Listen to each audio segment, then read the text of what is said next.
स्वागत आहे आमच्या यूट्यूब चॅनलवर। मराठवाड्यातील 5 जिल्ह्यांना अवकाळी पावसानं झोडपलेलं आहे। मराठवाड्यातील 5 जिल्ह्यांना अवकाळी पावसाचा मोठा तडाखा बसलेला आहे, ज्यामध्ये धाराशिव, लातूर, हिंगोली, नांदेड, परभणी या जिल्ह्यांना अवकाळी पावसाने झोडपून काढले आहे। यामुळे रब्बी पिकावर मोठा फटका बसताना आपल्याला पाहायला मिळालेला आहे। बंगालच्या उपसागरात निर्माण झालेल्या कमी दाबाच्या क्षेत्रामुळे मराठवाड्यातील हवामानात बदल झाला। सोमवारी पहाटे मराठवाड्यातील धाराशिव, लातूर, हिंगोली, नांदेड, परभणी या जिल्ह्यांना अवकाळी पावसाने या ठिकाणी झोडपले। बीडसह अन्य जिल्ह्यात ढगाळ वातावरण होते। दरम्यान सोमवारी रात्री धाराशिवमध्ये पुन्हा अवकाळी पावसाने हजेरी लावली।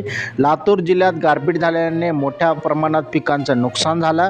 सोमवारी सकाळी धाराशिव शहरासह जिल्ह्यांच्या विविध भागात हलक्या ते मध्यम स्वरूपाच्या पावसाने सरी कोसळल्या आणि उमरगा तालुक्यातील बहुतांश भागामध्ये पावसाने जोरदार हजेरी लावली। त्याचा जनजीवनावर मोठा परिणाम आपल्याला पाहायला मिळालेला आहे। तर पुढील 24 तासात या ठिकाणी पुन्हा या ठिकाणी हवामान विभागातून अंदाज दर्शवण्यात आलेले की पुढील 24 तासामध्ये पुन्हा या ठिकाणी पावसाची शक्यता असणार आहे। त्यामुळे शेतकरी वर्गाने काळजी घ्यायची आहे। नांदेडसह हिंगोली जिल्ह्यामध्येही सुद्धा अवकाळी पावसाने या ठिकाणी जोरदार हजेरी लावली। त्यामुळे मोठ्या प्रमाणात शेतकऱ्यांचं नुकसान झाल्याचं आपल्याला पाहायला मिळालेलं आहे। 10 जिल्ह्यामध्ये जे आहे अलर्ट जारी करण्यात आलेला होता हवामान विभागातून।